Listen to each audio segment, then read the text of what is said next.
দিদি এই যে কম্বোটা রেডি হলো এটা কত দিদি? এই বিরিয়ানিটার দাম মাত্র 60 টাকা। মাত্র 60 টাকায় দিদি? কিভাবে দিচ্ছ দিদি?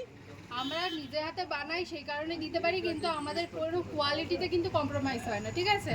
আমাদের প্রত্যেকটা কোয়ালিটি A+ কোয়ালিটি। চালগুলো আমাদের কিন্তু লং রেঞ্জ বাসমতি রাইসই ইউজ করা হয়। ভিতরে বস্তা আছে, চালে দেখিয়ে দিতে পারবো, কোনো অসুবিধা নেই, ঠিক আছে? আর এছাড়া আলু, চিকেনের পিস সব কিছুই ঠিকঠাক পরিমাণ থাকে। আর এই কোয়ান্টিটির রাইস দিয়ে মাত্র 60 টাকা করে। মাত্র 60 টাকায় দিদির কাছে চলে আসবে দত্তপাড়াতে। দেখতে পাচ্ছেন আমি নিয়ে নিয়েছি সেই বিরিয়ানি, সঙ্গে লেগ পিস দিয়েছে দিদি, আর এখানে আলু দিয়েছে।